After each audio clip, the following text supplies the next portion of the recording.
இன்றைக்கு ஸ்ரீல பக்தி சித்தாந்த சரஸ்வதி தாக்கூருடைய ஆவிர்பாவ மகோத்சவம் அப்படின்னா அவர் தோன்றிய திருநாள் சாதாரண மனிதர்கள் தோன்றதற்கும் பக்தி சித்தாந்த சரஸ்வதி தாக்கூரை போன்ற நபர்கள் தோன்றதுக்கும் நிறைய வித்தியாசம் இருக்குது. சாதாரண நபர்கள் கர்மத்தின் மூலமாக தோன்றும். பக்தி சித்தாந்த சரஸ்வதி தாக்கூரை போன்ற நபர்கள்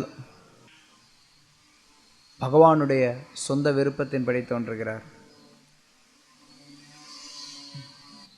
That's it.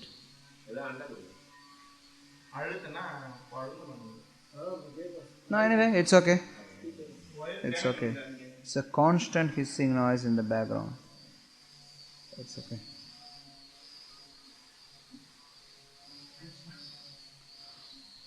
உலகம் முழுவதும் கிருஷ்ண பக்தியை பிரச்சாரம் பண்ணணும் அப்படிங்கிற பக்தி வினோத் தாக்கூருடைய விருப்பத்தின் அடிப்படையில் பகவான் ஸ்ரீகிருஷ்ணரால் அனுப்பி வைக்கப்பட்ட நபர் ஸ்ரீல பக்தி சித்தாந்த சரஸ்வதி தாக்கூர்.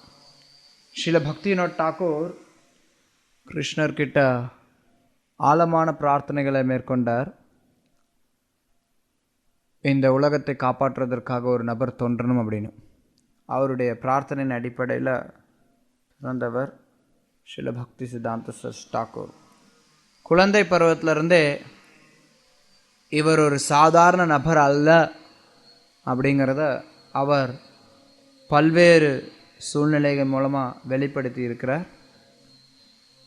ஸ்ரீல பக்தி சித்தாந்த சரஸ்வதி தாக்கூர் கை குழந்தையாக இருந்தப்ப ஜெகநாதருடைய ரதமானது அவங்க வீட்டில் நின்றுச்சு.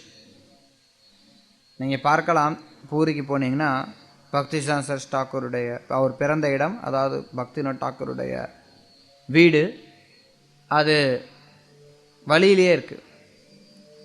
ரத யாத்திரை போகிற வழியில் இருக்குது, அந்த கிராண்ட் ரோடில் இருக்குது. அங்கே வந்த ரதம் அப்படியே நின்றுச்சு, ஜெகநாதருடைய ரதம். அதுக்கப்புறம் பக்தி சித்தாந்த சரஸ்வதி தாக்கூருடைய தாய் அவரை கொண்டு வந்தப்போ ஜெகநாதருடைய மாலை அவருடைய கழுத்தில் விழுந்தது. அதோடு இணைந்து அவருக்கு ஜெகநாதருடைய கருணை கிடச்சிருக்குங்கிறது எல்லாருக்கும் புரிஞ்சது. பிறக்கும்போதே அவருடைய தொப்புள் கொடியே அவருக்கு ஒரு பூணல் மாதிரி வந்து அவர் பிறந்தார். ஒரு மகாஜனங்களுக்கு என்னெல்லாம் அறிகுறிகள் சாஸ்திரங்களில் சொல்லப்பட்டிருக்கோ அதெல்லாம் அவருடைய பிறவியிலேயே அவரிடம் தென்பட்டது. அப்படிப்பட்ட ஆச்சாரியர் ஸ்ரீல பக்தி சித்தாந்த சரஸ்வதி தாக்கூர். அவருடைய சிஷ்யராக யுவத்துராச பக்தி வேதாந்த சுவாமி பிரபுபாத் அவர் இந்த உலகத்தில் தோன்றினார். பக்தி சித்தாந்தருக்கும் பக்தி வேதாந்தருக்கும் வேறுபாடு கிடையாது. வேதாந்தம்னாலும் சித்தாந்தம்னாலும் ஒரே பொருளைக்கு தான் கொதிக்கக்கூடியது. ரெண்டு பேரும் ஒரே நிலையில் ஒரே ஸ்தானத்தை சார்ந்தவர்கள். ரெண்டு பேருமே இந்த உலகத்திற்கு கிருஷ்ணருடைய ஏற்பாட்டினால் தோன்றின மிகச்சிறந்த மகாத்மாக்கள். ஸோ இன்றைக்கு நம்ம ஸ்ரீல பக்தி சித்தாந்த சரஸ்வதி தாக்கூர் பற்றி சில விஷயங்களை பார்க்கலாம்.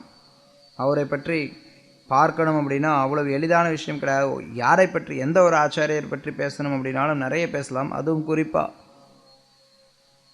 சமீபகால ஆச்சாரியர்களை பற்றி நம்ம பேசும்போது நமக்கு அதிகமான தகவல்கள் இருக்குது. அதுலேயும் குறிப்பாக சமுதாயத்தில் நிறைய மாற்றங்களை கொண்டு வந்த ஆச்சாரியர்கள் அல்லது சமுதாயத்தில் மிகப்பெரிய தாக்கத்தை ஏற்படுத்தின ஆச்சாரியர்களுக்கு பொறுத்த வரைக்கும் நிறைய தகவல்கள் தக்க வைக்கப்பட்டிருக்கு. அந்த விதத்தில் ஸ்ரீல பக்தி சித்தாந்த சரஸ்வதி தாக்கூரை பற்றிய தகவல்கள் நமக்கு நிறைய இருக்குது. அதுலேயும் குறிப்பாக சமீப காலத்தில் திரு பக்தி விகாஸ் மகாராஜ் அவர்கள் இந்த ஸ்ரீ பக்தி சித்தாந்த வைபவ அப்படிங்கிற புத்தகத்தை கொடுத்து அதன் மூலமாக பக்தி சித்தாந்த சரஸ் தாக்கூரை பற்றி மக்களுக்கு தெரியாத பல விஷயங்களையும் வெளிக்கொணர்ந்தார். இன்றைக்கு நான் அதிலிருந்து நிறைய பார்க்க போகிறதில்ல, ஒரே ஒரு பக்கம்தான் பார்க்க இருக்கிறேன்.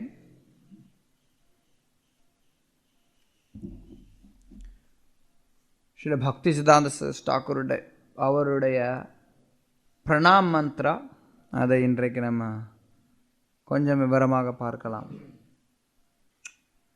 नमाम विष्णु पादाय कृष्ण प्रेष्ठाय भूतले श्रीमती भक्ति सिद्धांत सरस्वती थी नामिने श्री भाष्य भानवि देवी धायताय कृपाद्यये कृष्ण संबंध विज्ञानदायिने प्रभवे नमः. माधुर्य ज्वल प्रेमाद्य श्री रूपानुग भक्तिता श्री गौरकरुणाशक्ति विग्रहाय नमोस्तुते. नमस्ते गौरवाणी श्रीमूर्तये दीनतारिणे रूपानुग विरुद्ध प्रसिद्धांत ध्वंतहारिणे.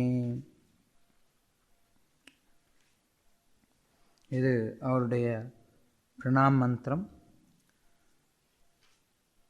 முதல்ல இருக்கக்கூடிய 2 வரிகள் நம்ம ஸ்ரீல பிரபுபாதருக்கு மற்றும் இதர குருமார்களுக்கு கூட உபயோகிக்கக்கூடிய ஒன்று, பெயர் மற்றும் மாறக்கூடியது.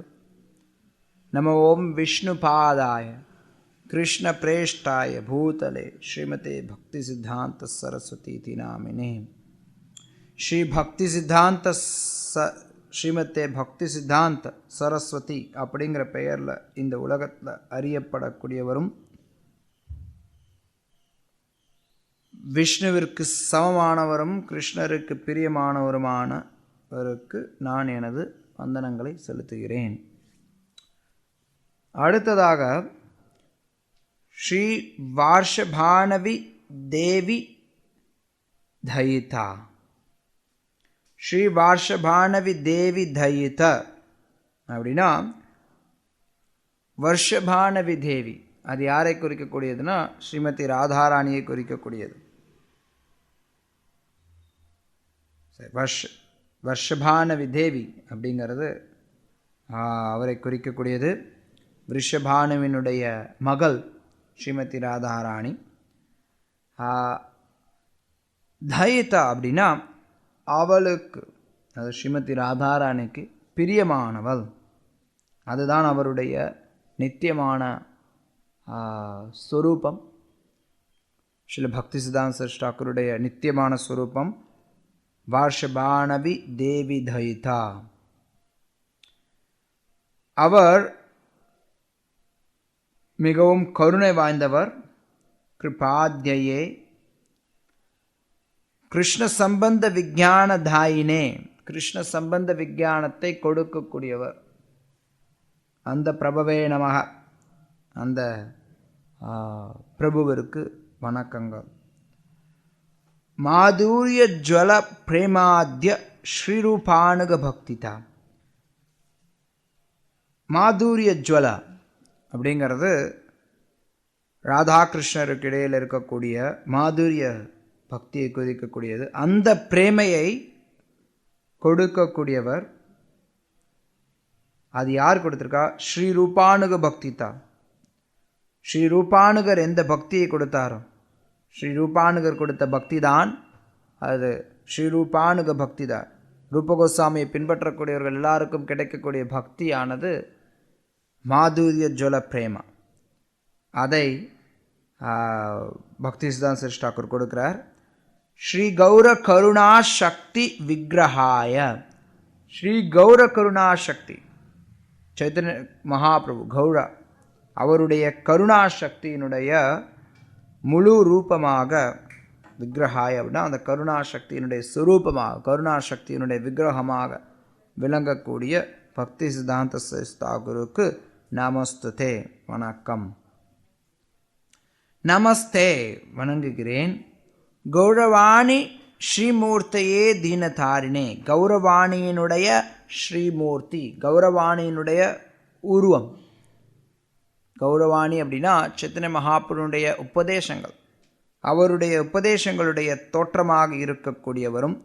தீனதாரிணே, தீன அப்படின்னா மிகவும் கீழ்நிலையில் இருக்கக்கூடியவர்கள், மிகவும் பாவிகளாக வாழக்கூடியவர்கள், அல்லது மிகவும் நீச்சமானவர்கள், வீழ்ச்சியடைந்த நிலையில் இருக்கக்கூடியவர்கள், அவர்களை கூட காப்பாற்றக்கூடியவர், விடுவிக்கக்கூடியவரும்.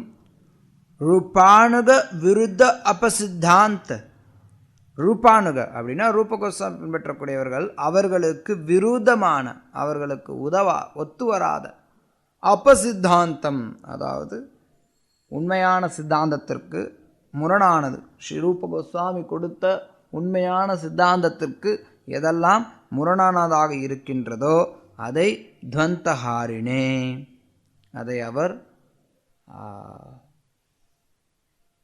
துவந்தஹாரிணே விளக்குகிறார், அந்த அப்ப சித்தாந்தத்தை. அதனால் ஏற்பட்டிருக்கக்கூடிய இருளை விளக்குகிறார்.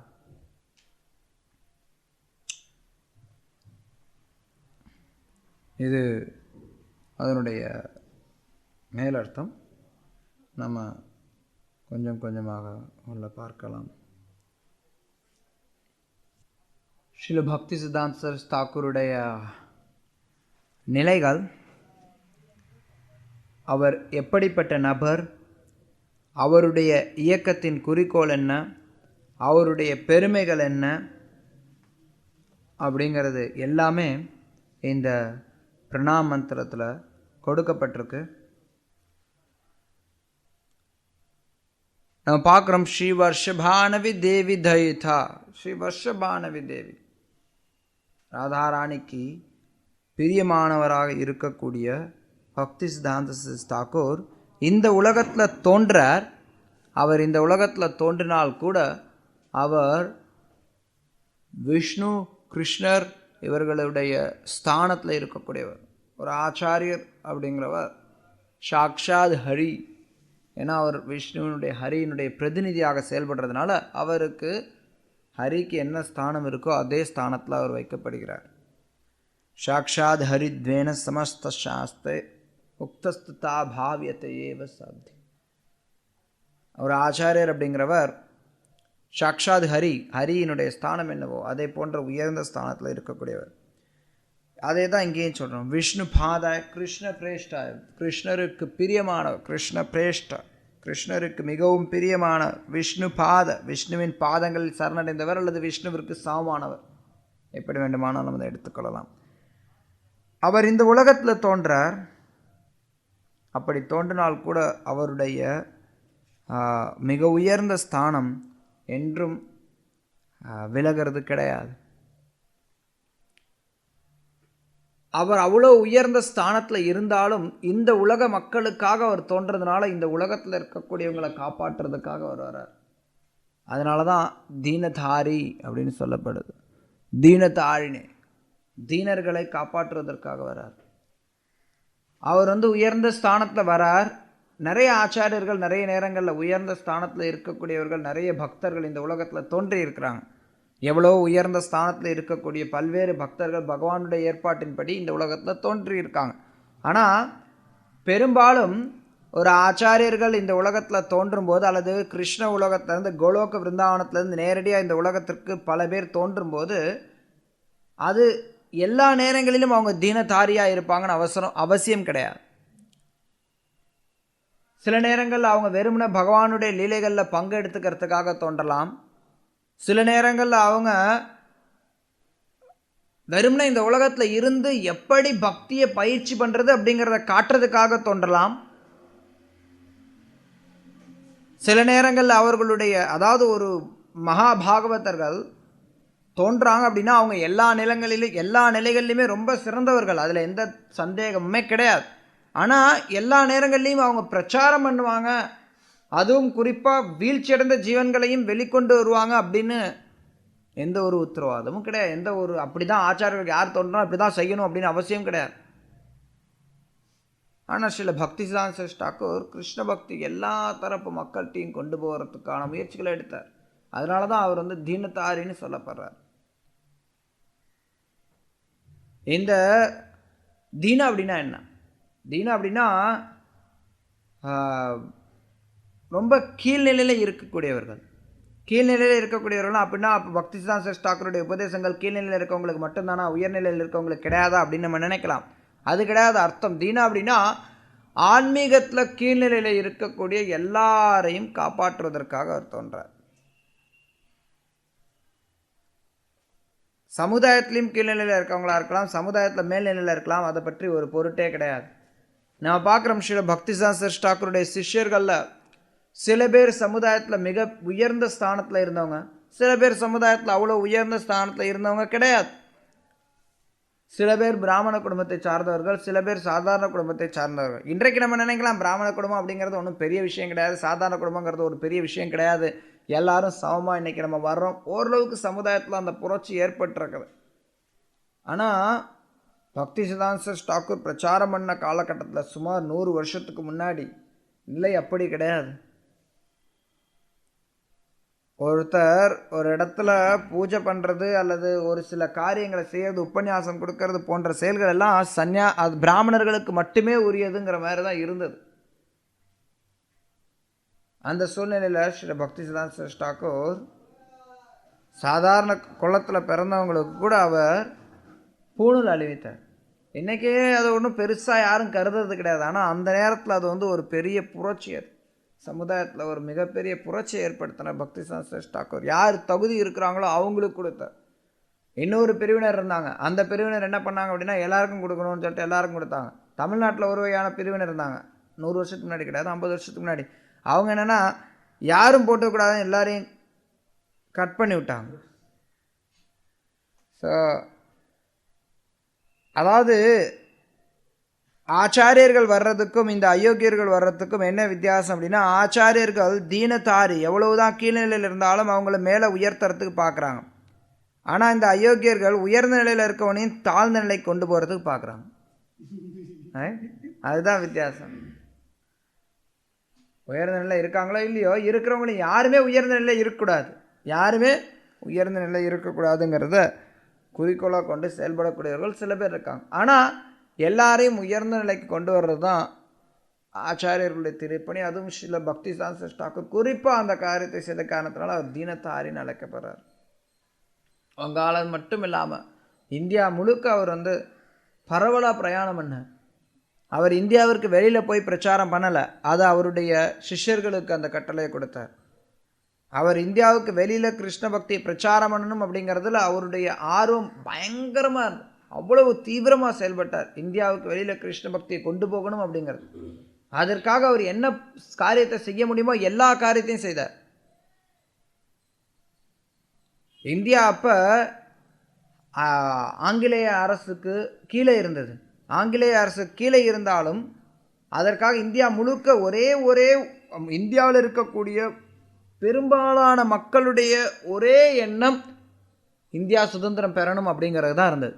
மற்ற விஷயங்களை பற்றி யாருமே கருத்தில் கொள்ள, அவங்க வீட்டில் குழந்தை குட்டி என்ன இருக்குது, ஏது இருக்குது, வருமானம் இருக்கா, இல்லை உலகத்தில் எப்படி மக்கள்லாம் செயல்படணும், எதை பற்றியுமே அவங்களுடைய குறிக்கோள் கிடையாது. பெரும்பாலான மக்களுடைய ஒரே குறிக்கோள் சுதந்திரம் வாங்கணுங்கிறது. ஆனால் பக்திசிதாந்த சரஸ்வதி தாக்கூர் அதை பற்றி கண்டுக்கவே இல்லை.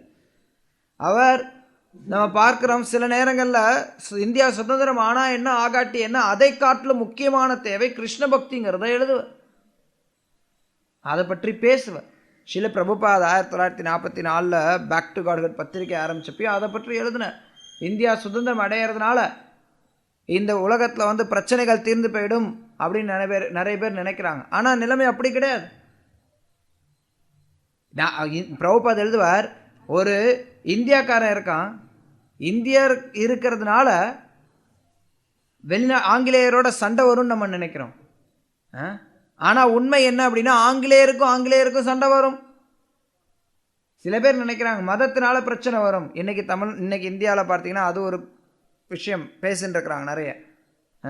சில பேர் ஆட்சிக்கு வந்தால் மதத்தினால பிரச்சனைகள் வரும், அல்லது வேறு விதமான பிரச்சனைகள் வரலாம், சமுதாயத்தில் பிரிவினைகள் ஏற்படலாம் அப்படின்னு சொல்லி சில பேர் சொல்லிட்டு இருக்காங்க. ஆனால் நம்ம பார்த்தோம் அப்படின்னா எந்த அடிப்படையிலையுமே இந்த மக்களை ஒன்றிணைக்கவே முடியாது. நாட்டுக்கும் பிரச்சனை இருந்தது அப்படின்னா நாட்டுக்கு சண்டை போடுவான். நாட்டுக்குள்ளார பிரச்சனை இல்லை அப்படின்னா மொழியை வச்சு சண்டை போடுவான். மொழிக்குள்ளார சண்டை இல்லை அப்படின்னா மாநிலத்தை வச்சு சண்டை போடுவான். இப்போ பார்க்குறோம், அது கொழுந்து விட்டு எரியுது ஆந்திராவில் ஒரு பக்கம். மொழியில் பிரச்சனை கிடையாது, எல்லாம் தெலுங்கு பேசுகிறவங்க தான், ஆனால் மாநிலத்துக்குள்ளார சண்டை போடுறாங்க, மதத்துக்குள்ளார சண்டை போடுறாங்க, ஜாதிக்குள்ளார சண்டை போடுறாங்க. சரி, மதமெல்லாம் எல்லாம் ஒரே மதமாக இருக்கிறாங்க, எல்லாம் ஒரே மதத்தில் இருக்கவங்கெல்லாம் ஒன்றிணைஞ்சு கொண்டு வந்து வேறு மதத்தினரெல்லாம் ஒதுக்கிட்டா நம்ம சமுதாயத்தில் அமைதி நிலைக்கும்னு நினைக்கிறாங்க. ஆனால் மதத்துக்குள்ளார சண்டை போடுறாங்க, ஜாதியில் சண்டை போடுறாங்க, எல்லா பிரிவுலையும் இருக்குது. இந்தியாவில் மட்டும் கிடையாது, இந்தியாவிலே பார்க்குறோம். நீங்கள் போய் பாருங்கள், கீழே தமிழ்நாட்டில் தென்பகுதியில் போனீங்க அப்படின்னா எங்கே கிறிஸ்தவர்களுடைய ஆதிக்கம் அதிகமாக இருக்கும் அங்கே பார்த்தீங்கன்னா அவங்களுக்குள்ள சண்டை நடக்குது. ப்ராட்டஸ்டன்ட் சர்ச்சுக்கு இன்னொருத்தன் போகக்கூடாது, அந்த சர்ச்சுக்கு இன்னொருத்தன் போகக்கூடாதுன்னு சொல்லி சண்டை.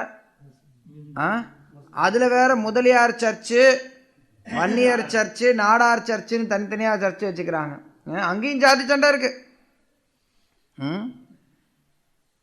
ஸ்ரீல பிரபுபாதா தான் சொல்லுவார், உலகத்தில் சமீபத்தில் நிகழ்ந்த 2 மிகப்பெரிய போரும், பிரபுபாதா அப்போ எழுதுவார், 1944 எழுதுவார், உலகத்தில் சமீபத்தில் நடந்த போர் பார்த்தோம் அப்படின்னா யாருக்குள்ளார நடந்தது?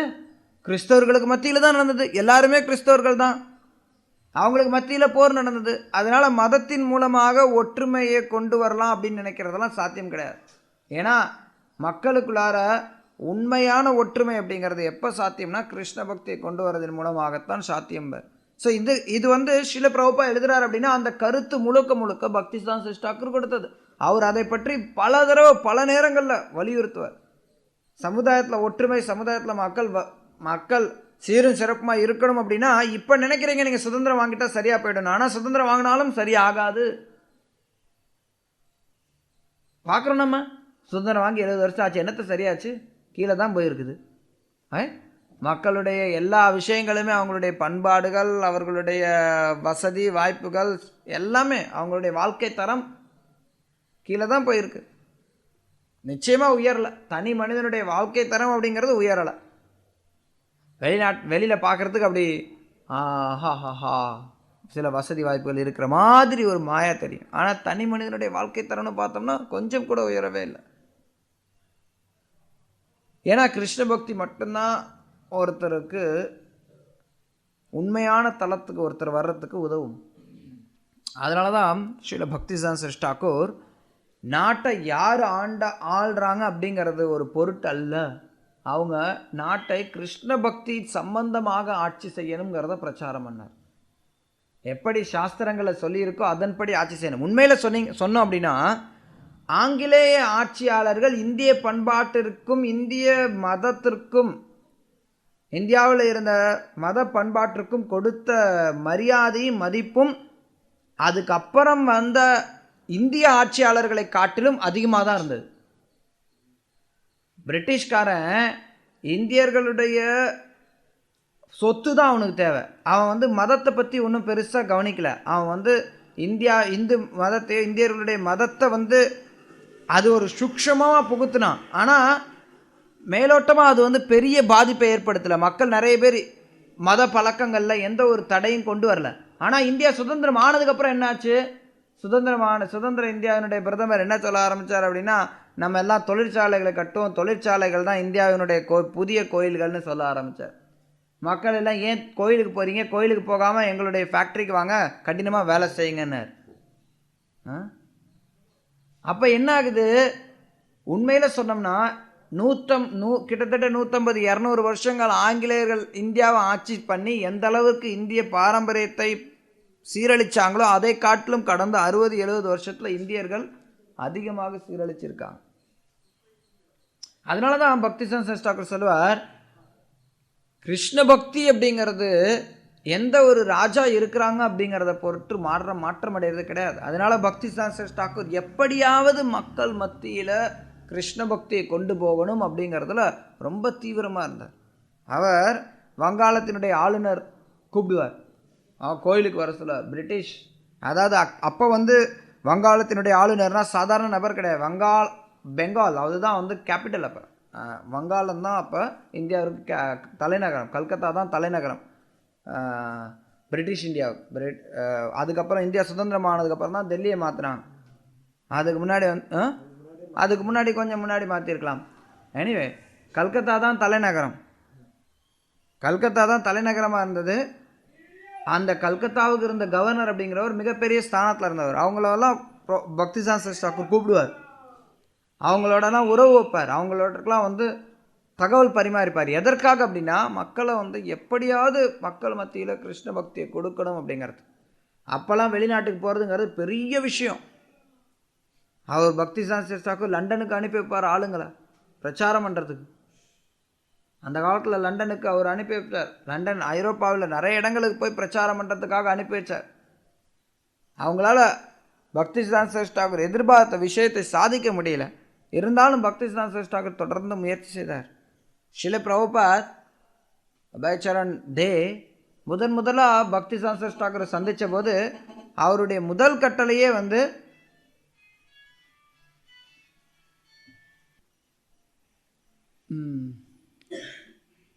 ஸ்ரீல பக்திசான் தாக்கூர்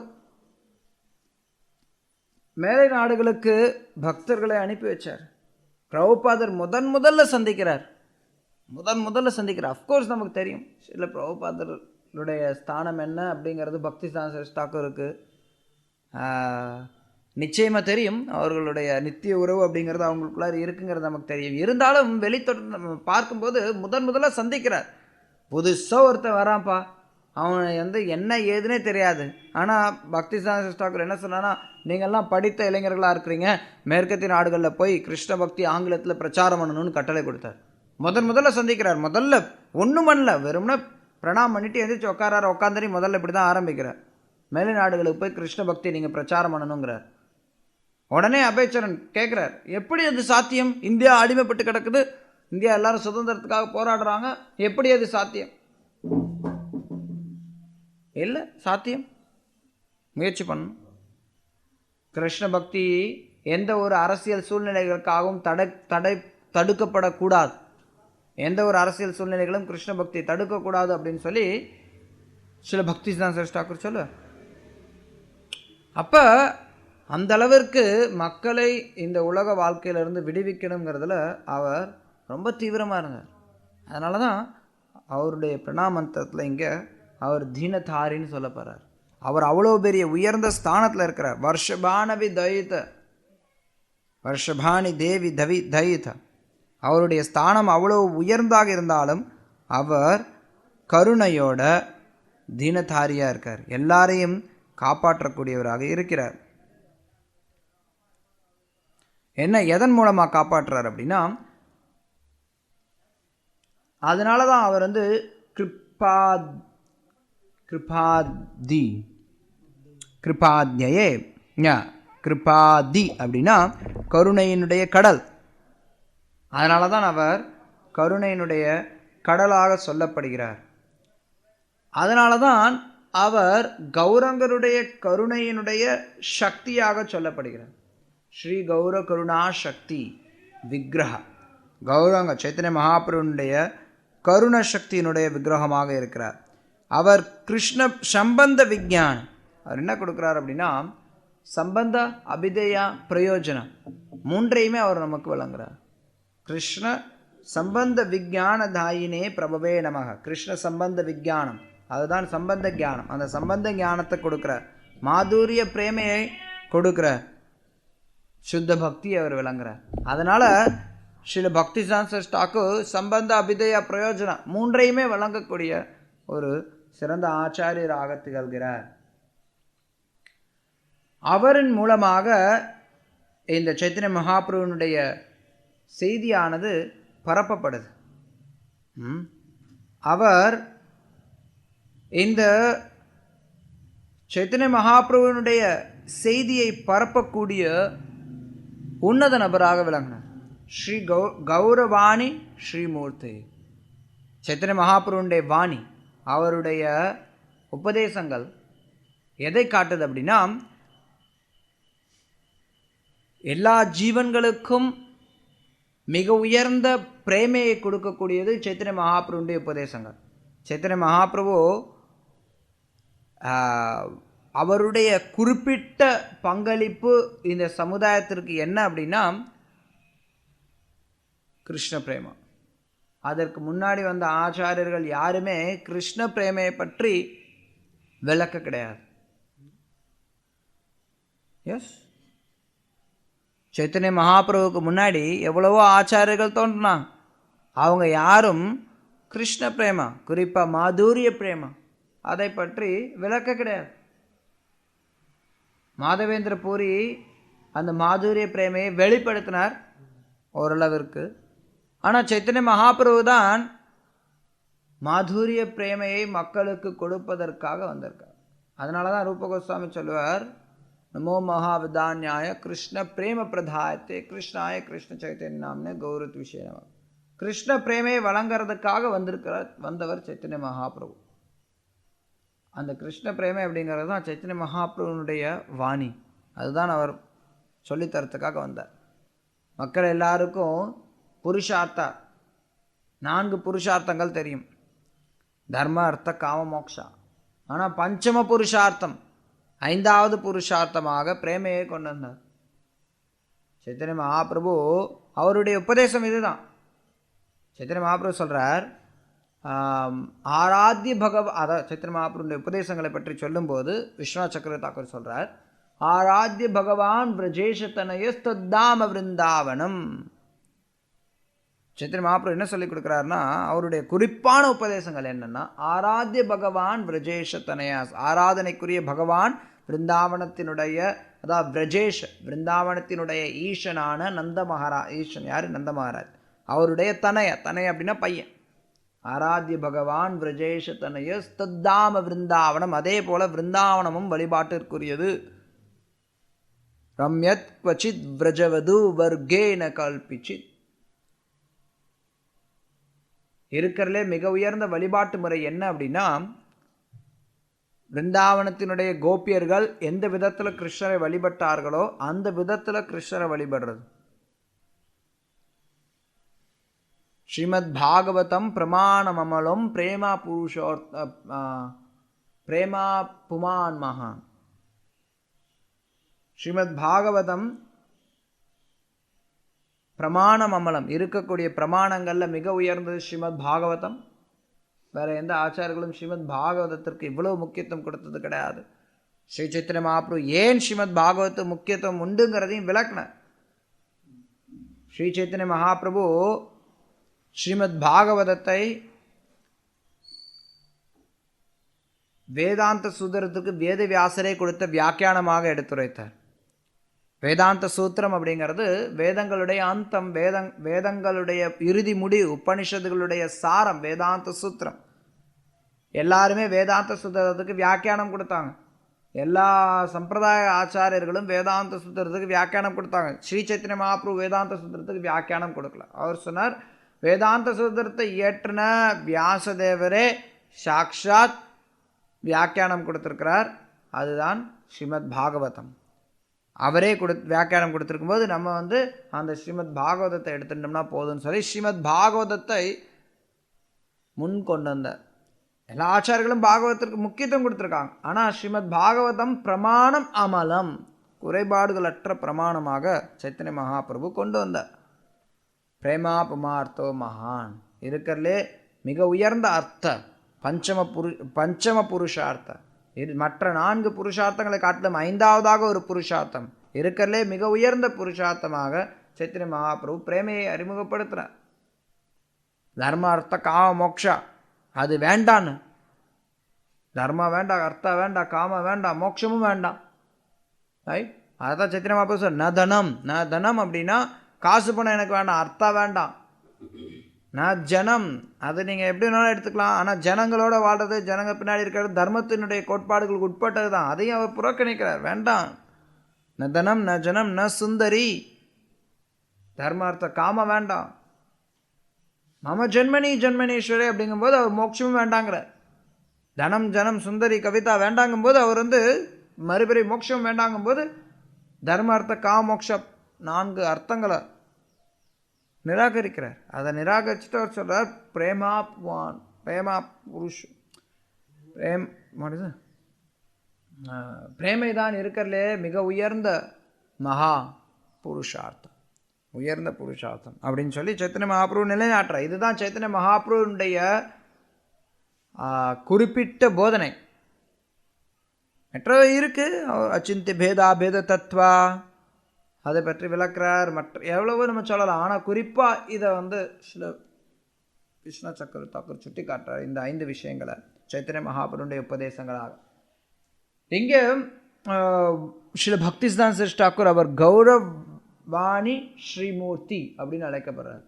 கௌரவாணியினுடைய சொரூபமாக, கௌரவாணி சைத்தன்ய மகாபிரபுனுடைய உபதேசங்களுடைய ஒரு சொரூபமாக அவர் பக்திசித்தாந்த சரஸ்வதி தாக்கூர் பார்த்தோம்னா பேசிண்டே இருப்பார். ஒவ்வொரு நாளும், ஒவ்வொரு க்ஷணமும், ஒவ்வொரு நேரமும் அவர் பேசும்போது சைத்தன்ய மகாபிரபுடைய உபதேசங்களுடைய ஆழத்தில் உள்ள புகுவர். அவர் எவ்வளவு நேரம் பேச சொன்னாலும் பேசுவார். பக்திசித்தாந்த சரஸ்வதி தாக்கூர் மணிக்கணக்கில் பேசுவார். சில நேரங்களில் பேசிகிட்டே இருப்பார், எல்லாருக்கிட்டையும் பேசிக்கிட்டே இருப்பார். விருந்தாளிங்க வந்தாங்கன்னா பேசிகிட்டே இருப்பார். எவ்வளோ நேரம் பேசுகிறாருன்னு தெரியாது. எவ்வளோ நேரம் வேணாலும் அவர் சொல்லுவார், ஆச்சாரியாட்ட கேட்க வந்துட்டீங்கன்னா கேட்கறதுக்கு வா, நீ ஏன் ஒதுங்குற, கேட்கறது வந்துட்டு அப்படின்னா மணியெல்லாம் பார்க்கக்கூடாது, கேட்டுட்டு உக்காந்துரு.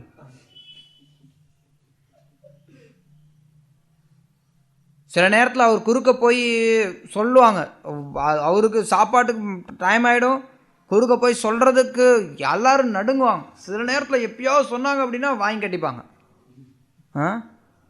நான் ஹரிகத்தா சொல்லின்னு இருக்கிறேன், ஹரிகத்தா கேட்டுன்னு இருக்கிறேன், உனக்கு ஹரிகத்தா கேட்டுட்டு இருக்கிற பட்சத்தில்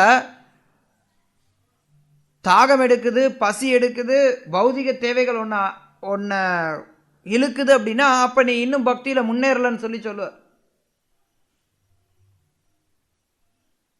அவர் ஆச்சாரிய கேசரி அப்படின்னு அழைக்கப்படுறார். அவருடைய ஒரு பேர் என்னன்னா ஆச்சாரிய கேசரி. ஆச்சாரிய கேசரினா சிங்கம் போன்ற குரு, சிங்கம் போன்ற குரு. அவர் பக்கத்தில் போகிறதுக்கே நிறைய பேர் பயப்படுவாங்க. அவர் பேசிகிட்டே இருப்பார். கௌரவாணியை பற்றி சைத்தன்ய மகாபிரபு கொடுத்த விஷயங்களை பேசிகிட்டே இருப்பார். எப்பவுமே பேசிகிட்டு இருப்பார். எவ்வளோ நேரம் வேணாலும் பேசுவார். சில நேரம் உபன்யாசம் கொடுக்க உட்காந்தாருன்னா எப்போ முடியும்லாம் சொல்ல முடியாது.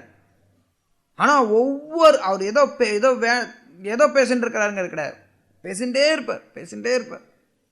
அவ்வளோ தகவல்கள் அவரால் கொடுக்க முடியும். அவ்வளோ விஷயங்கள் அவர் அவ்வளோ ஆழமாக, அவ்வளோ கோணத்தில் இருந்த அந்த அளவிற்கு அவர் கௌரவாணியை மக்களுக்கு எடுத்துரைக்கிறதுல அவ்வளோ சிறப்பு வாய்ந்தவராக இருந்தார். ஒரு அரசியல்வாதி பக்திசித்தாந்த சரஸ்வதி தாக்கூர்கிட்ட போய் கேட்டார், நீங்கள் எதற்காக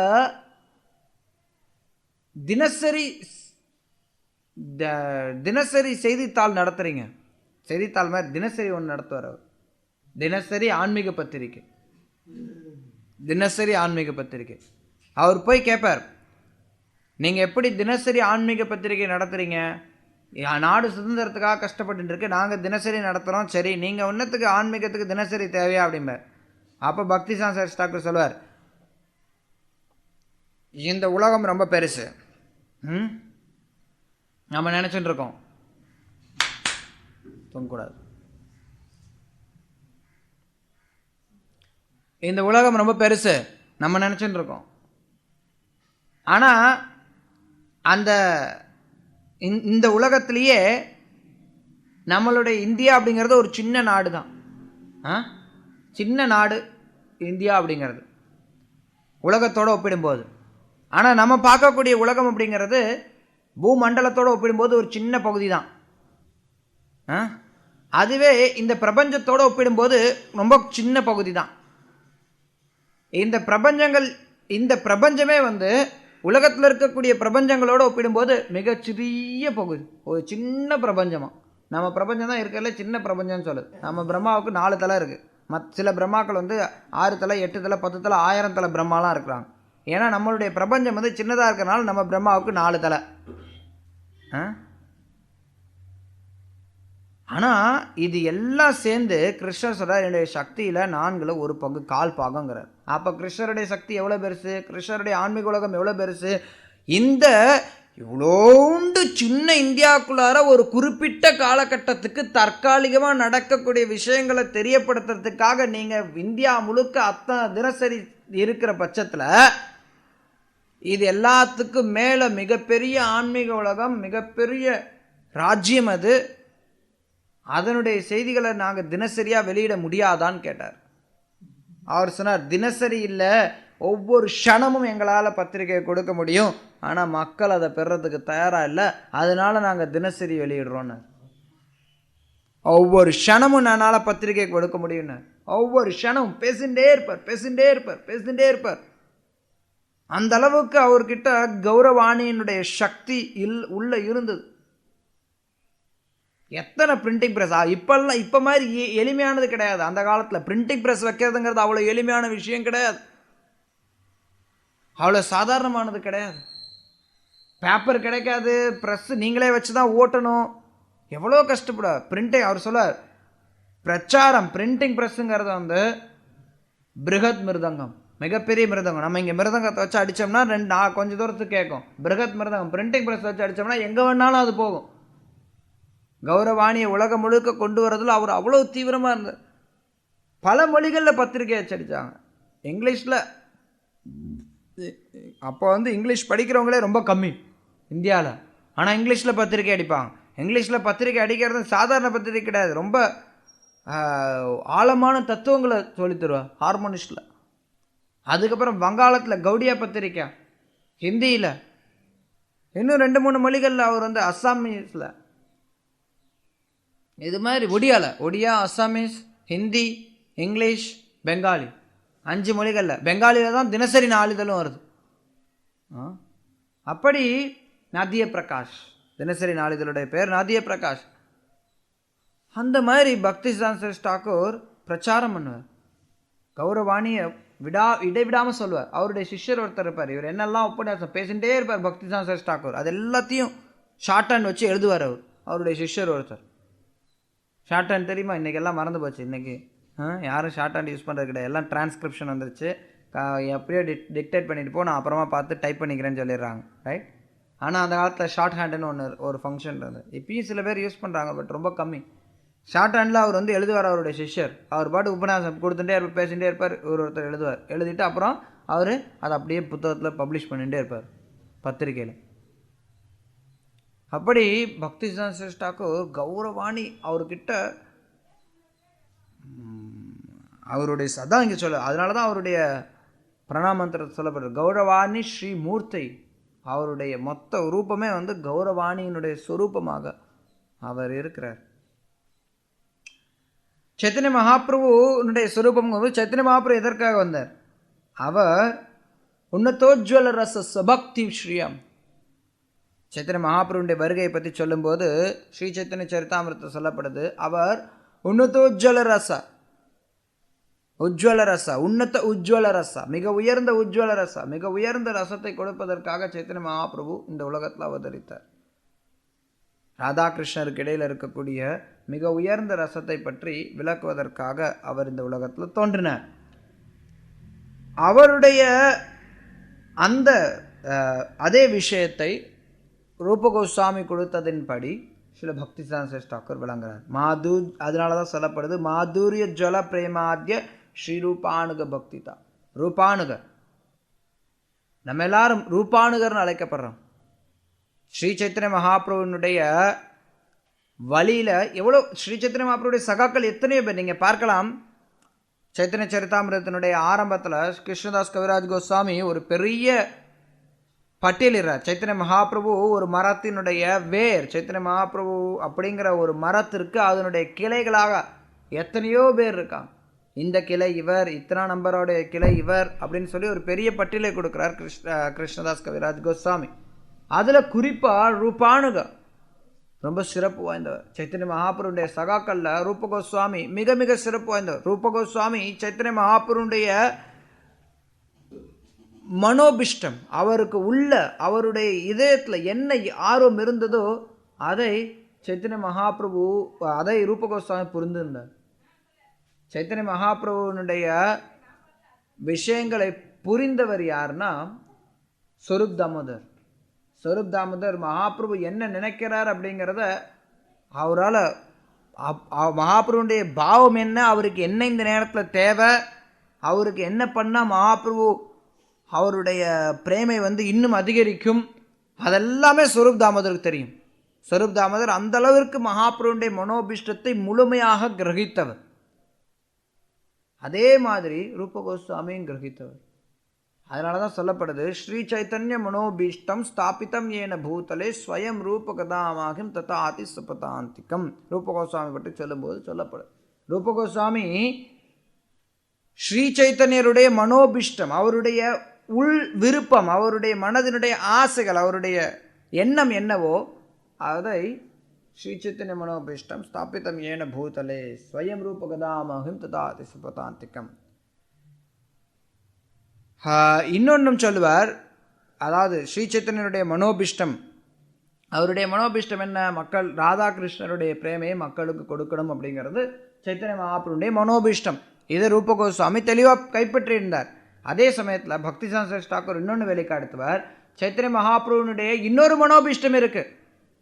அது என்ன அப்படின்னா, பிருத்திவிதி ஜாத்தயாதி நகராதி கிராம் சர்வத்திர பிரச்சார் ஹோபேஷே மொரணாம். என்னுடைய நாமம் உலகத்தினுடைய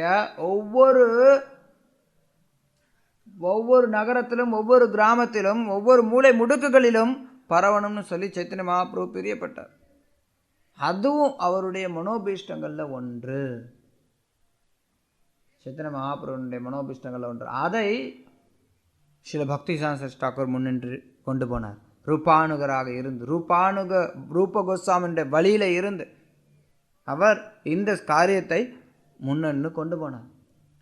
ஸோ அதனால தான் இங்கே சொல்லப்படுது, மாதுரிய ஜுவல பிரேமாத்திய ஸ்ரீரூபானுக பக்தி தான். ரூபானுகர்கள் அவர்களுடைய மாதுரிய ஜுவலத்தை, அதாவது மாதுரிய பிரேமையினுடைய விஷயங்களை ரூப கோஸ்வாமி கொடுக்கிறார்.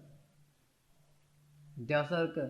ரூப கோஸ்வாமி சைத்தன்ய மகாபிரபுடைய உள் எண்ணம் என்னவோ அதை வெளிப்படுத்தக்கூடிய அளவுக்கு திறன் வாய்ந்தவராக இருந்தார் ரூப கோஸ்வாமி. அவருடைய நிலை அவ்வளோ உயர்ந்த. அதனால தான் நம்ம ரூபானுகான்னு சொல்கிறோம் நம்மளுடைய பிரிவு. ரூப கோஸ்வாமி சைத்தன்ய மகாபிரபுனுடைய சுத்த பக்தியை வெளிப்படுத்தினவர். அந்த சுத்த பக்தியை பக்திசான் சரஸ்வதி தாக்கூர் பிரச்சாரம் பண்ணுவார். கொஞ்சம் கூட அவர் சுத்த பக்தியிலிருந்து விலகவே மாட்டார். சுத்த பக்திக்கு எதிராக யார் இருந்தாலும் சரி எல்லாரையும் அவர் திட்டுவார், எல்லாரையும் திட்டுவார். சுத்த பக்திக்கு எதிராக கொஞ்சம் கூட அவர் சுத்த பக்தியிலிருந்து பிறளவே மாட்டார். ரூப கோஸ்வாமி கொடுத்துருக்க அந்யாபிலாசிதா சூன்யம் ஞான கர்மாதினாவிரதம் அனுகூலியன கிருஷ்ணானுசீலனம் பக்தி உத்தமா. அந்த உத்தம பக்தியிலிருந்து ஸ்ரீல பக்திசிதாந்த சரஸ்வதி தாக்கூர் கொஞ்சம் கூட பெறல மாட்டார். அவரை பின்பற்றக்கூடியவர்களும் கொஞ்சம் கூட பெறலக்கூடாதுன்னு சொல்லி எதிர்பார்ப்பார். அதனால தான் ஸ்ரீல பிரபுபாத் கொஞ்சம் கூட அவருடைய விஷயங்கள்லேருந்து பெறல மாட்டார். ஸ்ரீல பக்தி சித்தாந்த சரஸ்வதி தாக்கூர் ஆச்சாரிய கேசரி, சிங்கம் போன்ற குரு. ஸ்ரீல பிரபுபாதரும் சிங்கம் போன்ற குரு. சிங்கத்துக்கு பிறந்தது பூனை ஆகாது. நம்மள சொல்லலாம் புலிக்கு பிறந்தது பூனை ஆகாதுன்னு, அது சொல்லலாம். சிங்கத்துக்கு பிறந்தது பூனை ஆகாது. சிங்கம் என்றைக்குமே பூனையை பெற்று கொடுக்காது. சிங்கம் சிங்கத்தை தான் கொடுக்கும். சுஷீல பிரபுபாத் அது மாதிரி பக்திசிதாந்த சரஸ்வதி தாக்கூர் ரூப கோஸ்வாமியினுடைய அந்த சுத்த பக்தியை பிரச்சாரம் பண்ண அந்யாபிலாஷித சூன்யம், அதுலேருந்து கொஞ்சம் கூட விலக மாட்டார். ஸ்ரீல பிரபுபாதரும் கொஞ்சம் கூட விலக மாட்டார். பல நேரங்களில் ஒரு தடவை ஒருத்தர் கேட்பார் பக்திசிதாந்த சரஸ்வதி தாக்கூர்கிட்ட, நீங்கள் கொஞ்சம் விட்டு கொடுங்களேன், கொஞ்சம் விட்டு கொடுத்தீங்க அப்படின்னா மொத்த ஒடியா பெங்கால் இந்த ஏரியாவில் யாரெல்லாம் இருக்கிறாங்களோ எல்லாருமே உங்களுடைய காலடியில் இருப்பாங்க. கொஞ்சம் அப்படியே அட்ஜஸ்ட் பண்ணிக்கோங்க, எல்லாரும் உங்களுடைய காலடியில் இருப்பாங்க. பக்திசிதாந்த சரஸ்வதி தாக்கூர் முடியாது. கொஞ்சம் அவர் அனுசரித்து போயிருந்தார். கொஞ்சம் மக்களை கூட கிட்ட வரக்கூடிய மக்களை திட்டாமல் கொஞ்சம் அப்படி அவங்களுடைய அனர்த்தங்களை அப்படியே அவங்க அனர்த்தங்கள் இருந்த அனர்த்தங்களோட ஓட்டிகிட்டே இருந்திருந்தார் அப்படின்னா நிறைய பேர் அவர் கூட வந்திருப்பாங்க. பக்தி முதல்ல சொன்னேன் ரொம்ப நேரம் பேசுவார் அப்படின்னு. பேசுறது கூட பெரிய விஷயம் கிடையாது. ரொம்ப நேரம் நிறைய பேர் இந்த காலத்தையும் நிறைய பேர் பேசுகிறாங்க, ரைட்? இந்த காலத்தில் நிறைய பேச்சாளர்கள் இருக்கிறாங்க, ரொம்ப பிரபலமான பேச்சாளர்கள் நிறைய நேரம் பேசுகிறவங்களாம் இருக்கிறாங்க. என்ன பேசுகிறாங்க தெரியுங்களா? என்ன பேசுகிறாங்க? கதை பேசுவாங்க. பாகவதத்துலேருந்தே பேசினா கூட கதை பேசுவாங்க. கதை பேசினா மக்களுக்கு அவங்க ஒன்றும் தெரியாது. நிறைய நேரம் பேசினா கூட கதையை கேட்டுட்டு போயிட்டு இருப்பாங்க. ஆனால் பக்திசான் சரஸ் தாக்கூர் முழுக்க முழுக்க தத்துவம் பேசுவார். அவர் முழுக்க தத்துவங்களை பேசிகிட்டே இருப்பார். அதுவும் வெறும் தத்துவம் பேச மாட்டார், திட்டிக்கிட்டே இருப்பார். தத்துவம் பேசும்போது தத்துவம் அவர் பேசும்போதெல்லாம் உள்ளே போய் குத்திகிட்டே இருக்கும். அதுவும் மணிக்கணக்கில் பேசிட்டு இருப்பார். அதுதான் ரூபானுக்கு, அதுதான் ரூப கோஸ்வாமியினுடைய சுத்த பக்தி. சுத்த பக்தியை பக்திசான் சரஸ் தாக்கூர் அவ்வளவு தெளிவாக டிஃபைன் பண்ணுவார்.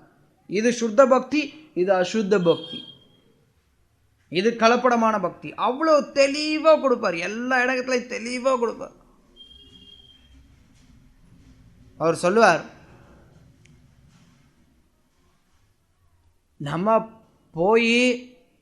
நான் போய் ஜெகநாதரோட தரிசனம் பார்க்குறேன். ஒரு உதாரணத்தை சொல்கிறேன். அவர் சொல்லுவார், நான் போய் ஜெகநாதருடைய தரிசனம் பார்க்குறேன்னு ஒருத்தன் நினச்சானா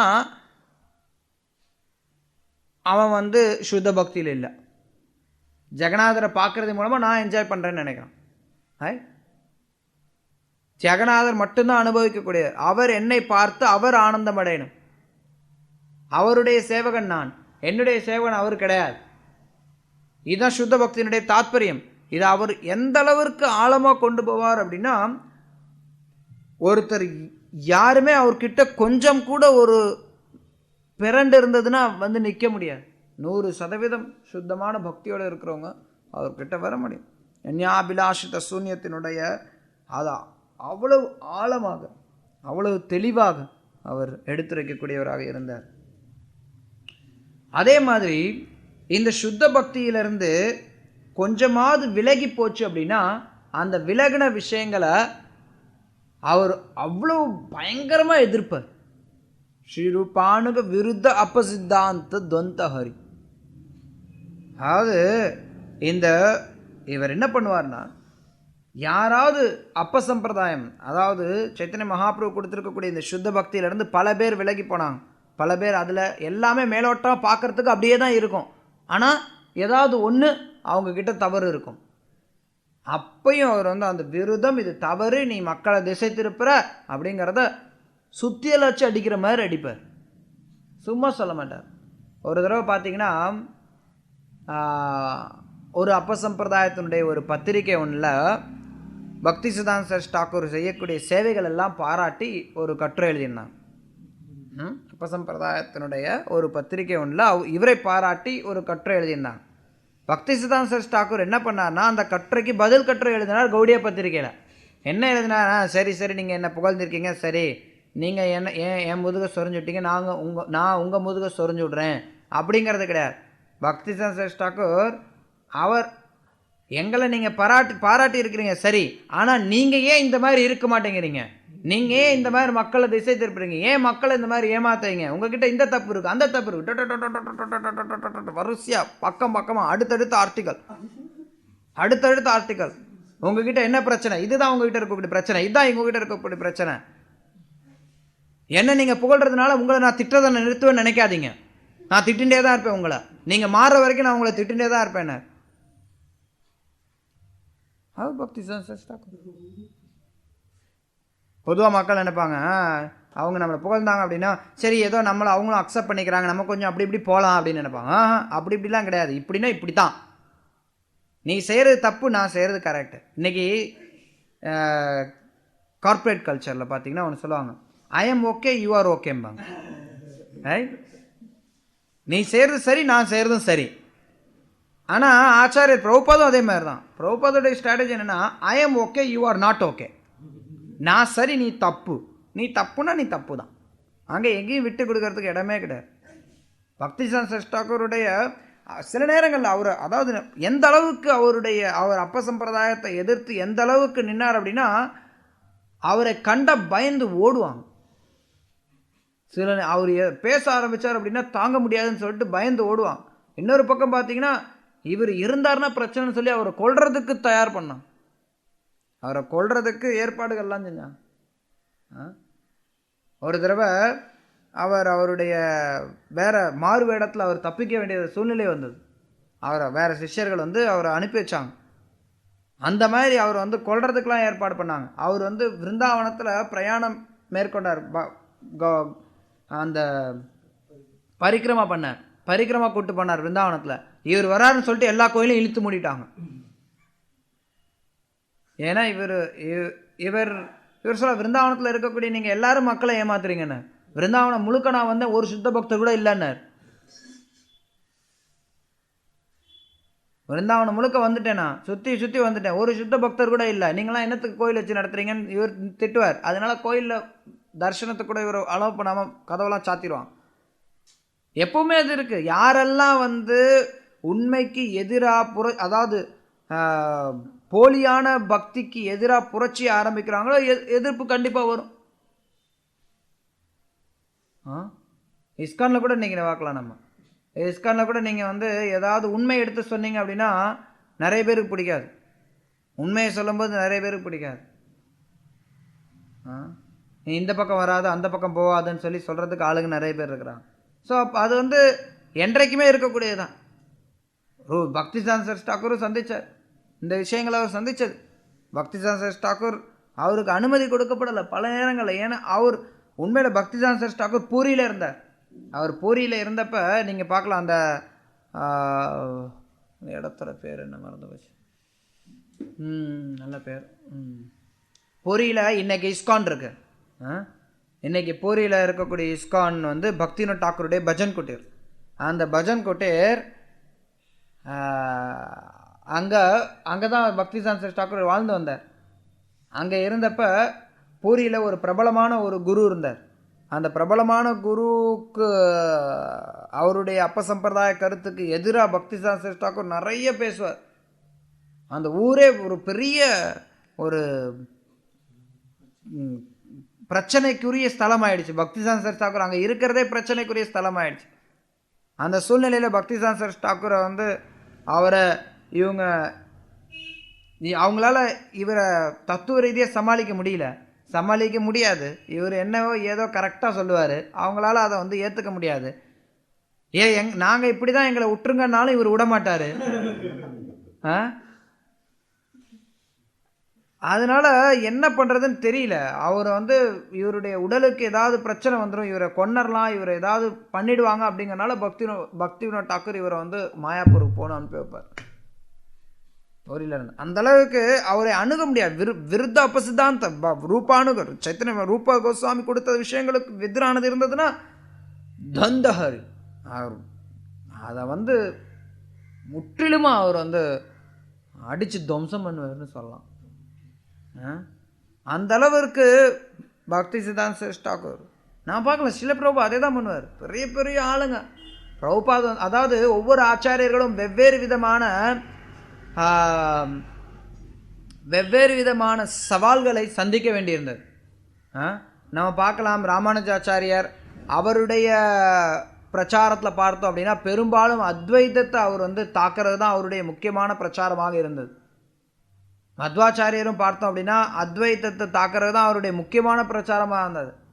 ஏன்னா அப்போ அதாவது அந்த அத்வைத மாயாவாதம் அதனுடைய தாக்கம் வேறு விதத்தில் இருக்குது. எப்போவுமே மாயாவாதத்தை தான் நம்ம எதிர்த்து போராடின்னு இருக்கிறோம், வாஸ்தவம் தான். ஆனால் வெளியில் பார்க்கறதுக்கு அவர் மாயாவாதம் முழுக்க, அதாவது கோர் மாயாவார். சங்கரருடைய பாஷ்யத்தில் என்ன சொல்லியிருக்கார், அது தவறு, இது தவறு. நீங்கள் ஸ்ரீபாஷ்யத்தை எடுத்து, ராமானுஜருடைய ஸ்ரீபாஷ்யத்தை எடுத்து படித்து பார்த்தோம் அப்படின்னா அதில் இவர் கொடுக்கக்கூடிய விளக்கங்களை காட்டிலும் சங்கரர் கொடுத்த பாஷ்யத்துக்கு எதிராக இவர் வைக்கக்கூடிய வாதங்கள் தான் அதிகமாக இருக்கும். ராமானுஜருடைய பாஷ்யங்கள் நம்ம பார்த்தோம் அப்படின்னா ஆச்சாரியர்கள் பல நேரங்களில் பலவிதமான அந்த குறிப்பிட்ட சூழ்நிலைகளில் எந்த தவறான கருத்து மேலோங்கி இருக்கிறதோ அதை ஆச்சாரியர்கள் எதிர்த்து போரிட்டுருக்காங்க. அதில் குறிப்பாக பார்க்கும்போது பக்திசான் சரஸ் தாக்கூர் ரூபானுக விருத்த அபசித்தாந்தத்தை எதிர்த்து அவர் தன்னுடைய வாழ்க்கையில் மிக முக்கியமான பங்கு இந்த அப்பசித்தாந்தத்துக்கு எதிராக அவருடைய நடவடிக்கைகள் அப்படிங்கிறது. ஸ்ரீல பிரபுபாதருடைய முக்கியமான பங்கு அப்படின்னு பார்த்தோம்னா இந்த விதத்தில் இந்த டைரக்ஷன்ல இருந்து பார்க்கும்போது விஞ்ஞானிகளை எதிர்த்து தாக்குறேன். இதுக்கு முன்னாடி பூர்வீக ஆச்சாரியர்கள் யாரும் விஞ்ஞானிகளை பற்றி பேசுற வேண்டிய அவசியமே கிடையாது. விஞ்ஞானிகள் ஒன்று இருக்கவே இல்லை. புதுசாக நேற்று பெஞ்ச மலையில் முளைச்ச காளானா வந்தது இந்த விஞ்ஞானிகள்.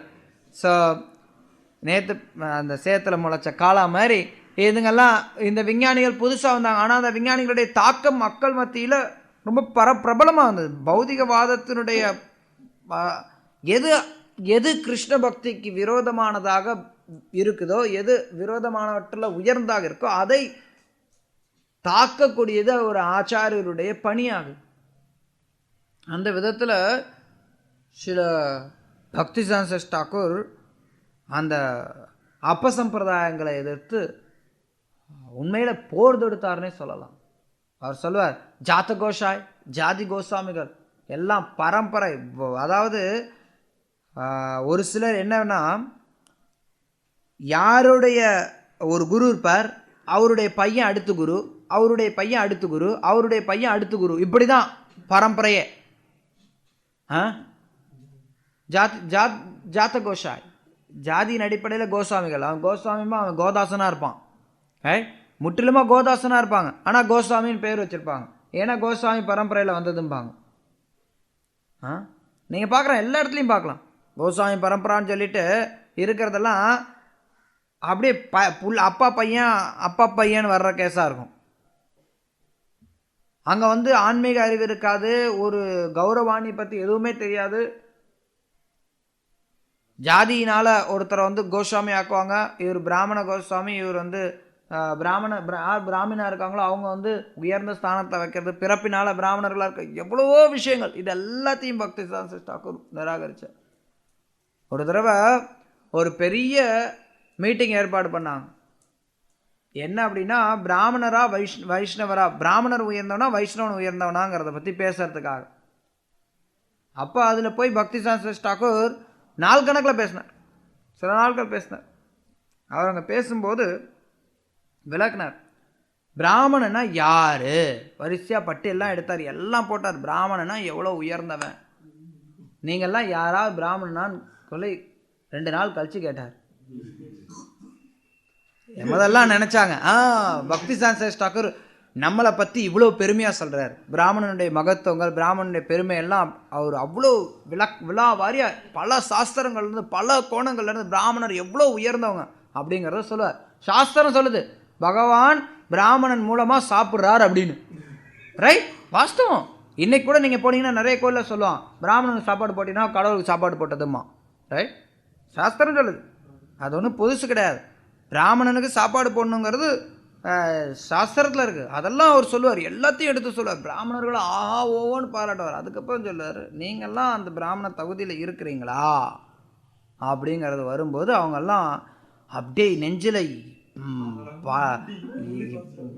இடி தாக்குற மாதிரி, ஏன்னா பாறாங்கல்ல குத்துற மாதிரி, ஈட்டியை வச்சு குத்துற மாதிரி குத்துன்னு குத்துவார்.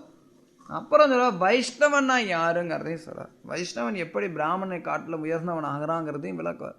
ஸோ அப்போ என்னென்னா, இந்த ஜாதி கோஸ்வாமிகள், இந்த ஸ்மார்த்தர்கள், இவங்களுக்கெல்லாம் எதிர்த்து பக்திசாந்த தாக்கூர் ரூப கோஸ்வாமி கொடுத்த விஷயங்களை நிலைநாட்டுறதுக்காக அவர் மேற்கொண்ட முயற்சிகள் உண்மையிலேயே ரொம்ப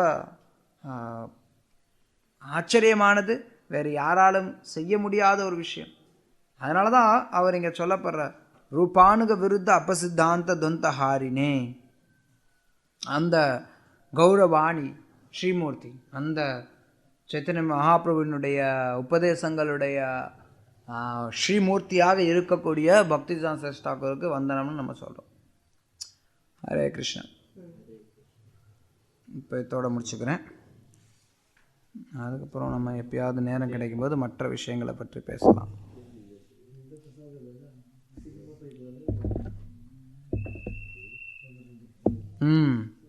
ரெண்டு கேள்விகள். இப்போ வந்து பக்தர்கள் சொல்லி நான் கேள்விப்பட்டிருக்கேன், இந்த மாதிரி வந்து நம்ம வந்து மூத்தவங்களுக்கு வந்து நம்ம அதாவது பக்தியில நம்மளோட உயர்ந்த ஸ்தானத்துல இருக்கிறவங்க கிட்ட நம்ம உபதேசம் வாங்கிக்கணும். சமநிலையில இருக்கிறவங்களோட நம்ம வந்து ஃப்ரெண்ட்ஷிப் வச்சுக்கணும், ம் நட்பு வளர்த்துக்கணும். அப்புறம் வந்து பொறாமை கொண்டு இருக்கிறவங்களோட நம்ம வந்து சங்கத்தை வந்து நம்ம தவிர்க்கணும். ம் அண்ட் எப்படி சொல்லி இன்னோசென்டா இருக்கவங்க கிட்ட நம்ம பிரச்சாரம் பண்ணணும் எஸ். அப்படின்னு. அதே சமயத்துல நம்ம வந்து கிருஷ்ண பக்திக்கு விரோதமா இருக்கக்கூடிய விஷயங்களுக்கு வந்து நம்ம வந்து எதிர்த்து தாக்கணும் அப்படின்னு சொல்றோம். கிருஷ்ண பக்திக்கு விரோதமா இருக்கக்கூடியவங்க கிருஷ்ண பக்திக்கு பொறாமை கொண்டு இருக்கக்கூடிய நபர்கள். அவங்க நம்ம அவங்க சங்கத்தை நம்ம தவிர்க்கணும், அவங்கள பத்தி மதிக்கவே கூடாது. ஸோ எப்படி இது ரெண்டுத்தையும் அடிப்படை இல்லாத கேள்வி. ஏன்னா சங்கத்தை தவிர்க்கணும் அப்படிங்கிறதும் பிரச்சாரம் பண்ணணுங்கிறதும் வேறுபட்டது. கேள்வியை இன்னும் கொஞ்சம் சிறப்பாக போடணும் அப்படின்னா அது சிறப்பான கேள்வியாக இருக்கும், கொஞ்சம் பெட்டரான கேள்வியாக இருக்கும். மக்கள் கிருஷ்ண பக்திக்கு விரோதமாக இருக்கக்கூடியவர்களை தவிர்க்கணும்னு சொல்லப்படுது. அந்த நேரத்தில் நம்ம எப்படி அவங்களுக்கு பிரச்சாரம் பண்ணுறது அப்படிங்கிறத எப்படி எடுத்துக்கிறது? நிச்சயமா பிரச்சாரம் பண்ணணும். பிரச்சாரம் பண்ணணுங்கிறப்ப நம்ம வந்து அவங்கக்கிட்ட போய் கிருஷ்ண பிரேமா, Krishna supreme personality of God, Krishna ராதாராணியோட காலையில் இந்த லீலை செய்கிறார், மத்தியானம் அந்த லீலை செய்கிறார், சாயந்தரம் இந்த லீலை செய்கிறார், ராத்திரி இந்த லீலை செய்கிறார்னு பேசுறது கிடையாது. அவங்களுடைய தவறுகள் என்ன அப்படிங்கிறத எடுத்து சொல்லும்போது சில பேர் பக்தராவாங்க. இன்னொரு பிரச்சனை என்ன அப்படின்னா, இந்த தவறான விஷயங்களை நம்ம சுட்டி காட்டலை அப்படின்னா இந்த தவறான விஷயங்கள் நல்ல விஷயங்களோட உள்ள புகுந்துடும். சில நேரத்தில் நம்ம நினைக்கலாம், நமக்குள்ளார மட்டும் நம்ம விஞ்ஞானிகளை பற்றி தாக்கி பேசிட்டு இருக்கிறோமே, இதனால என்ன பிரயோஜனம்? விஞ்ஞானிகள்கிட்ட போய் பேசினோம்னா பிரயோஜனம், நமக்குள்ளார பேசிக்கிறதுல என்ன பிரயோஜனம்? நமக்குள்ளார பேசிக்கல அப்படின்னா நமக்குள்ளார அந்த விஞ்ஞானிகளுடைய தாக்கம் வந்துடும். நமக்குள்ளார மாயாவாதத்தினுடைய பாதிப்புகளை பற்றி நம்ம பேசிக்கல அப்படின்னா நமக்குள்ளார மாயாவாதம் வந்துடும். நமக்குள்ளார அப்பசம்பிரதாயத்தை பற்றி பேசல அப்படின்னா அப்பசம்பிரதாயம் நமக்குள்ளாரே வந்துடும்.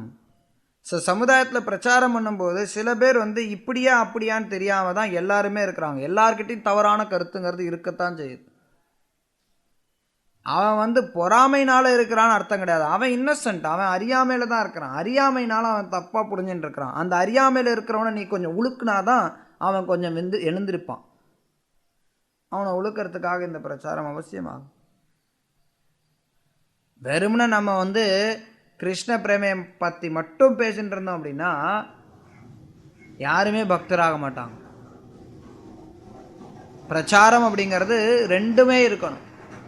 பிரேம் பிரச்சரன், பாஷண்ட தலன். பிரேமையை பற்றி பேசணும். பாஷண்ட அப்படின்னா தவறான கருத்துக்கள், அதெல்லாத்தையும் தலன் வெட்டி வீழ்த்தணும். ரெண்டுமே அவசியம். ஏதாவது ஒன்று மட்டும் எதுக்கு நம்ம அதை வந்து பிரச்சாரம் பண்ணணும்? அவங்க பொறாமை உள்ளவர்களை தவிர்க்கணும்னு சாசனம் சொல்லியிருக்கேன். அவன் பொறாமையோட தானே இருக்கிறான். உனக்கு பொறாமை இல்லையா? இங்கே உட்காந்துருக்கவங்க யாருக்கு பொறாமை இல்லை? எனக்கே பொறாமை இருக்குது, நானே பேசக்கூடாது. உங்களில் எல்லாருக்கிட்டையும் பொறாமை இருக்குது, நீங்களும் கேட்கக்கூடாது. உங்ககிட்ட நான் பேசக்கூடாது. ரைட்? பரமோ நிர்மத் சராணம் சதம். ஸ்ரீமத் பாகவதம் வந்து நிர்மத் சராணம், யார் பொறாமை இல்லாத நபர்களாக இருக்கிறாங்களோ அவங்களுக்கு தான் போதிக்கப்படணும். அவங்க தான் இதை ரசிப்பாங்க. அதனால பொறாமை இல்லாதவங்களை மட்டும் பேசுங்கன்னு சொல்லிட்டு பொறாமை இருக்கிறவங்களை யாருக்கும் பேசாத. ரைட்?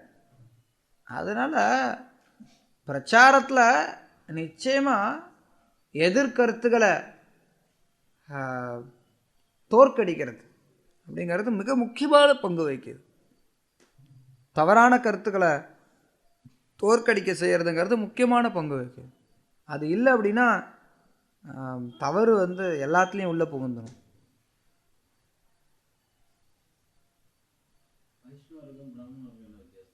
வைஷ்ணவனுக்கும் பிராமணனுக்கும் என்ன வித்தியாசம்? விஷ்ணு பக்தர் வைஷ்ணவர்.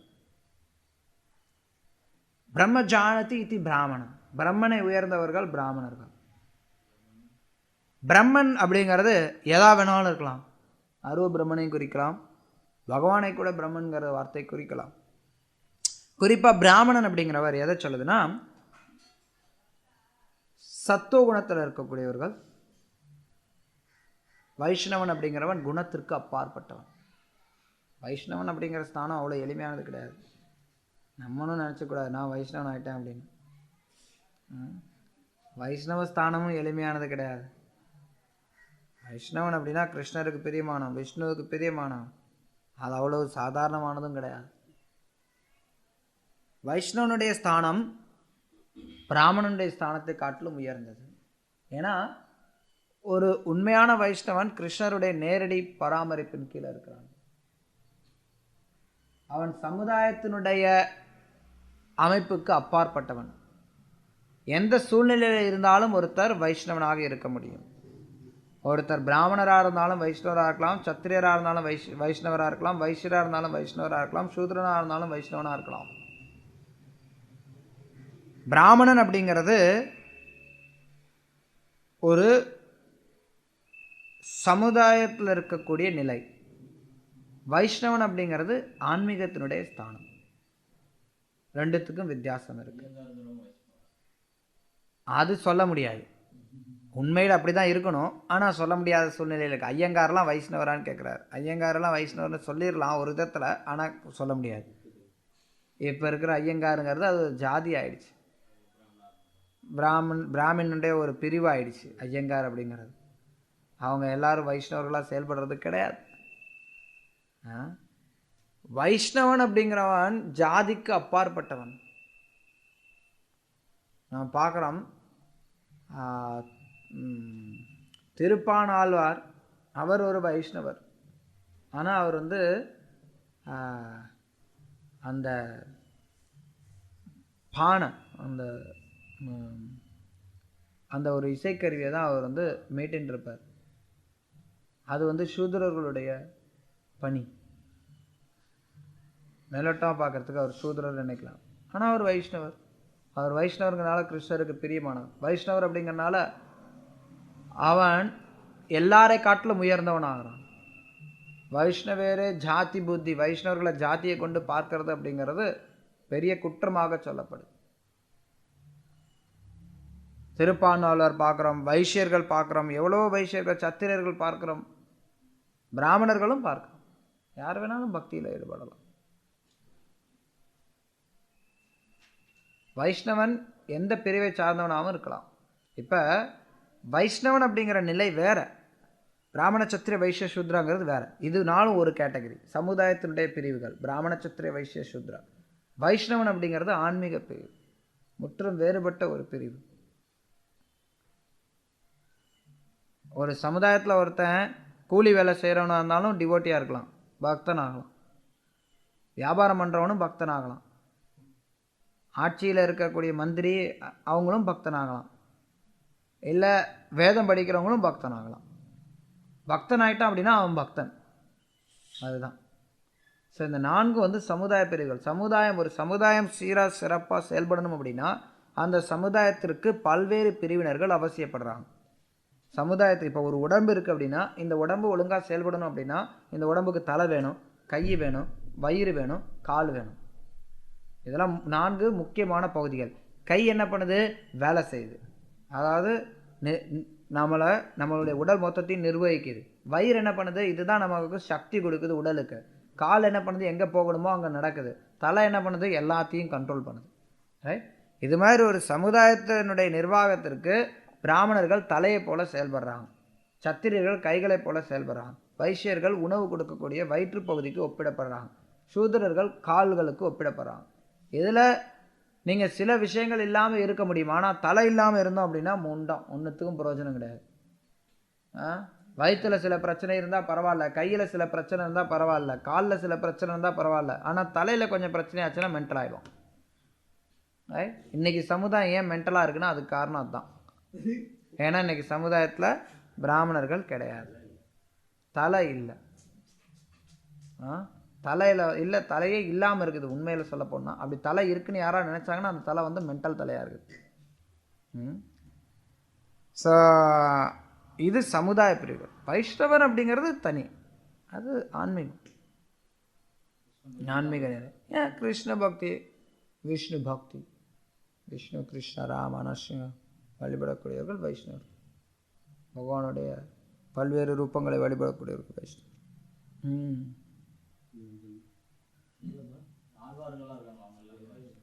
எல்லாரும் வைஷ்ணவர்.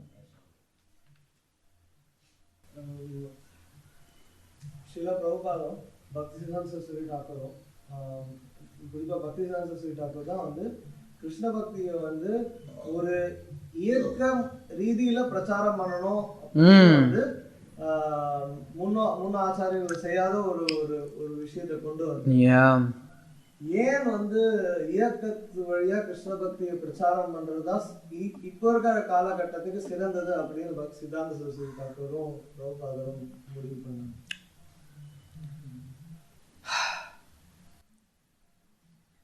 இயக்கத்தின் மூலமாக பிரச்சாரம் பண்ணுறது தான் சிறந்ததுன்னு சொல்லி பக்தி சித்தாந்த தாக்கூரும் பிரபுபாதரும் ஏன் முடிவு பண்ணாங்க? முடிவு பண்ணாங்க அப்படின்னு நம்ம சொல்ல முடியாது. இயக்கத்தின் மூலமாக அவங்க பிரச்சாரம் பண்ணாங்க. ஸ்ரீல பக்தி சித்தாந்த தாக்கூர் ஸ்ரீ கௌடிய மட் அதை தொடங்கினார். அதை தொடங்கும் போதே அவர் இதை குறித்து விவரமாக பேசியிருக்கிறார். ஏன் நமக்கு வந்து ஒரு மடத்தினுடைய அவசியம் ஏற்படுது? ஒரு இடத்துல நீங்கள் வந்து இன்றைக்கு இருக்கக்கூடிய உலகத்தில்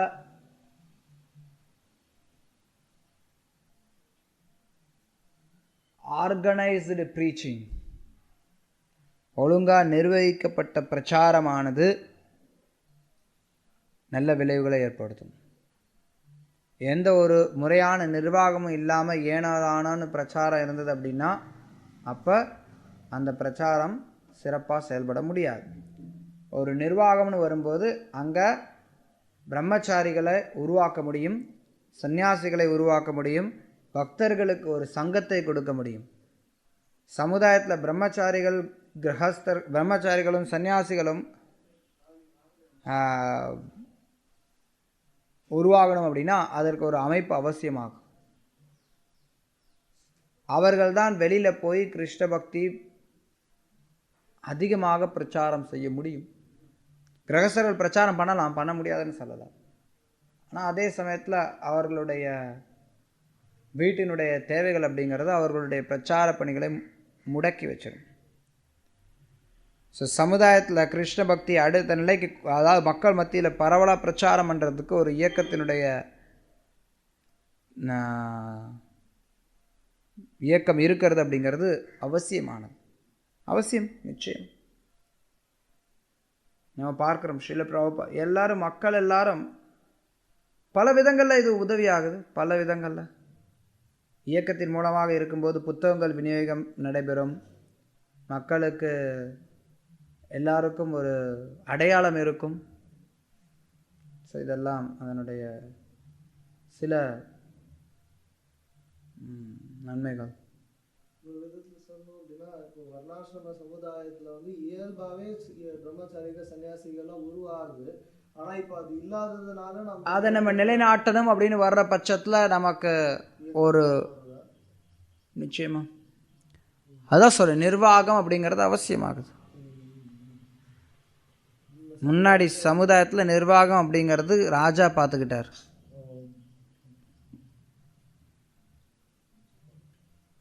இன்றைக்கு ராஜாங்கிறவர் கிடையாது. ஸோ நிர்வாகத்தை பார்க்க வேண்டிய பொறுப்பு வந்து பக்தர்களுக்கு வருது. முன்னாடிலாம் எங்கேயாவது பெரிய திருவிழா நடத்தணும் அப்படின்னா அது அந்த ஊர் ராஜாவோட பொறுப்பு. உதாரணத்துக்கு ஒரு பெரிய திருவிழா நடத்தணும் அப்படின்னா ராஜாவோட பொறுப்பு. கோயில் கட்டணும் அப்படின்னா ராஜாவோட பொறுப்பு. ரத யாத்திரை நடத்தணும்னா ராஜாவோட பொறுப்பு. இன்றைக்கு யாரும் பொறுப்பு எடுத்துக்கிறதுக்கு இல்லை. ஸோ அப்போது ஒரு நிர்வாகம் அவசியமாகும். என்றைக்குமே எல்லாருமே வைஷ்ணவர்களாக இருந்தது கிடையாது. ஆனால் அந்த காலத்தில் மக்கள் ஆன்மீக ரீதியில் ஆர்வமுடையவர்களாக இருந்தாங்க. ஒட்டு மொத்தமாக பார்க்குற பட்சத்தில் இப்போ இருக்கக்கூடிய மக்களை காட்டில்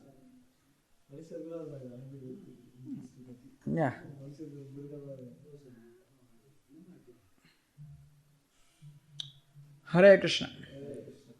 श्रील भक्ति सिद्धांत ठाकुर की जय, श्रील प्रभुपाद की जय.